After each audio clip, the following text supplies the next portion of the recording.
নমস্কাৰ ছাৰ বাইদেউসকল, মোৰ নাম কমল পাল আৰু আপোনালোকক মোৰ ইউটিউব চেনেলত স্বাগতম জনাওঁ।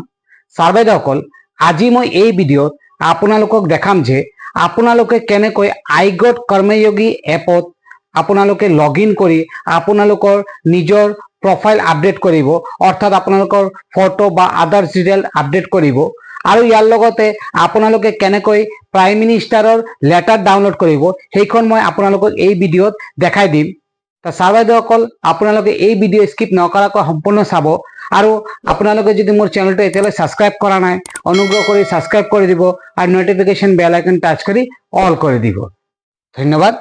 ছাৰ বাইদেউসকল, আপোনালোকে আইগট কৰ্মযোগীত আপোনালোকৰ নিজৰ প্ৰফাইল আপডেট কৰাৰ বাবে আৰু প্ৰাইম মিনিষ্টাৰৰ লেটাৰ ডাউনলোড কৰাৰ বাবে ফাৰ্ষ্ট আপোনালোকে আপোনালোকৰ মোবাইলত থকা আইগট কৰ্মযোগী এপ অপেন কৰিব।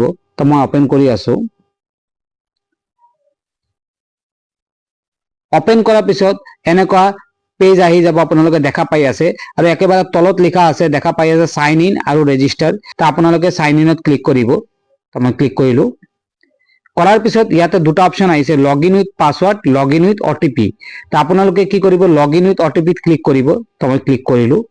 কৰাৰ পিছত ইয়াতে দেখা পাই আছে email, phone number. Email ID দি আপোনালোকে লগ ইন কৰিব পাৰিব বা ফোন নাম্বাৰ দি লগ ইন কৰিব পাৰিব। তো মই ফোন নাম্বাৰ দি লগ ইন কৰি আছো। তো ইয়াতে ফোন নাম্বাৰ ফিল আপ কৰাৰ পিছত ইয়াতে দেখা পাই আছে ৰিকুৱেষ্ট অটিপি বুলি লিখা আছে। তো মই ৰিকুৱেষ্ট অটিপিত ক্লিক কৰি আছো। এতিয়া আপোনালোকে দেখা পাই আছে enter the code we sent you. আমাৰ ৰেজিষ্টাৰ নাম্বাৰত এটা অটিপি দিছে, ইয়াত আমাৰ ফিল আপ কৰিব লাগিব। তো মই ফিল আপ কৰি দিলো। ফিল আপ কৰাৰ পিছত ইয়াতে সাবমিট বুলি লিখা আছে, সাবমিটত ক্লিক কৰিম। কৰাৰ পিছত ইয়াতে আপোনালোকে দেখা পাই আছে আমাৰ প্ৰাইম মিনিষ্টাৰৰ যি লেটাৰ আছে, ইয়াত আমি ক্লিক কৰি আমি ডাউনলোড কৰিব পাৰিম। এটা ইয়েলো বক্স দেখা পাই আছে, ইয়াতে মই দেখাই দি আছো আপোনালোকক। মই ক্লিক কৰিলো। কৰাৰ পিছত এনেকা লেটাৰ আহি যাব, আপোনালোকে দেখা পাই আছে। এতিয়া আমি কি কৰিম, ডাউনলোডত ক্লিক কৰিম।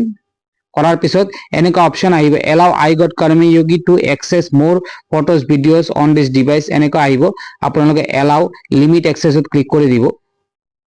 কৰাৰ পিছত এনেকা আহিব, আপোনালোকে কি কৰিব, একেবাৰে তলত দেখা পাই আছে ডান বুলি লিখা আছে, ডানত ক্লিক কৰি দিব। তো মই ডানত ক্লিক কৰি দিলো। এতিয়া আপোনালোকে দেখা পাই আছে ইয়াতে লিখা আহিছে ফাইল ডাউনলোডিং কমপ্লিটেড বুলি, আৰু ইয়াতে আমি ওপেন কৰি চাব পাৰিম বা আমি ক্লোজ কৰি দিম। এতিয়া আমি আকৌ বেক কৰি আছো। বেক কৰি আমি কি কৰিম, আমাৰ নিজৰ প্ৰফাইল যি আছে সেইটো কমপ্লিট কৰি আপোনালোকক দেখাম। এতিয়া ইয়াতে দেখা পাই আছে লিখা আছে মোৰ নাম লিখা আছে। আপোনালোকে ইয়াতে লগ ইন কৰাৰ পিছত আপোনালোকৰ নিজৰ নাম লিখা থাকিব। আৰু ইয়াতে আমাৰ কিমান পাৰ্চেন্ট কমপ্লিট হৈছে এইখন লিখা আছে। তো এইখনক আমি কমপ্লিট কৰিম। কমপ্লিট কৰাৰ বাবে আমাৰ ইয়াতে ক্লিক কৰিব লাগিব। তো মই ক্লিক কৰিলো। কৰাৰ পিছত ইয়াতে আপোনালোকে দেখা পাই আছে আমাৰ ইয়াতে নামৰ লেটাৰ বিলাক আহি আছে। ইয়াতে আমি আমাৰ নিজৰ ফটো আপলোড কৰিব পাৰিম। ফাৰ্ষ্ট মই ফটো আপলোড কৰি দেখাম কেনেকৈ আপোনালোকে আপলোড কৰিব। তো তাৰ বাবে ইয়াতে মই ক্লিক কৰিম। তো ক্লিক কৰিলো।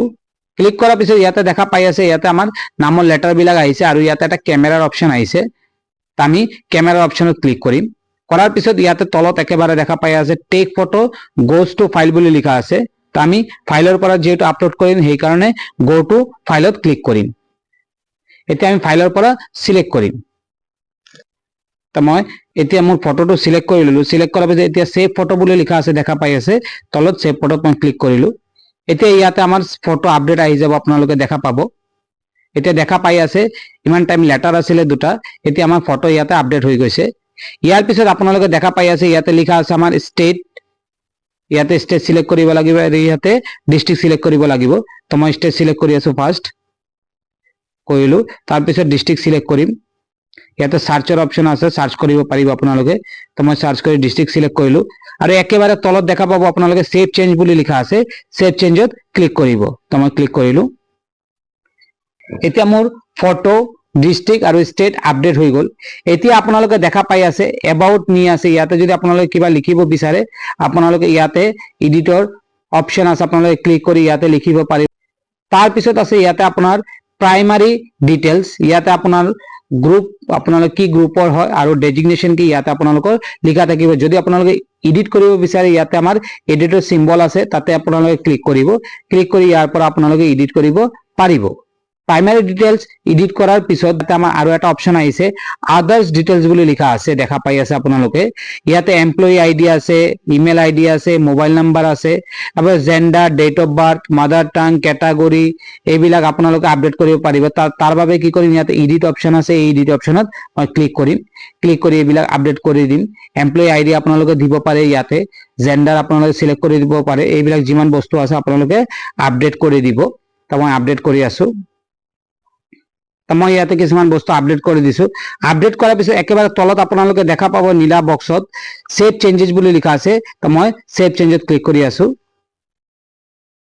এতিয়া আপোনালোকে দেখা পাই আছে আমাৰ আদাৰ্স ডিটেইল যি আছে আপডেট হৈ গল এতিয়া আমি কি কৰিম একেবাৰে তলৰ পৰা স্ক্ৰল কৰি যাম এতিয়া ইয়াতে দেখা পাই আছে সাৰ্ভিস হিস্ট্ৰি বুলি লিখা আছে আৰু ইয়াতে আমাৰ এডিটৰ অপশন আছে আমি ক্লিক কৰিম ক্লিক কৰাৰ পিছত ইয়াতে দেখা পাই আছে আপোনালোকে অৰ্গানাইজেশন বা মিনিস্ট্ৰি আহি যাব আপোনালোকে ইয়াতে সিলেক্ট কৰা থাকিব অলৰেডি তাৰ পিছত ডেজিগনেশন আহি যাব আপোনালোকৰ ইয়াতে আপোনালোকে স্টেট সিলেক্ট কৰি দিব তো মই স্টেট সিলেক্ট কৰি আছো স্টেট সিলেক্ট কৰাৰ পিছত ইয়াতে ডিস্ট্ৰিক্টৰ অপশনটো আহি যাব আপোনালোকে ডিস্ট্ৰিক্ট সিলেক্ট কৰি দিব বা ইয়াতে সাৰ্চ কৰি দিব তো মই সিলেক্ট কৰি দিলো এইবিলাক আপোনালোকে আপডেট কৰাৰ পিছত একেবাৰে তলত দেখা পাব এড বুলি লিখা আছে এডত ক্লিক কৰিব তো মই ক্লিক কৰি দিলো এতিয়া আমাৰ ইয়াতে দেখা পাই আছে ডিস্ট্ৰিক্ট আৰু স্টেট আহি গল তাৰ পিছত ইয়াতে এডুকেশন কোয়ালিফিকেশন আছে আপোনালোকে যদি এড কৰিব বিচাৰে ইয়াতে এটা প্লাসৰ সিম্বল দেখা পাই আছে তাতে ক্লিক কৰিব ক্লিক কৰাৰ পিছত ইয়াতে আপোনাৰ degree field of study institute name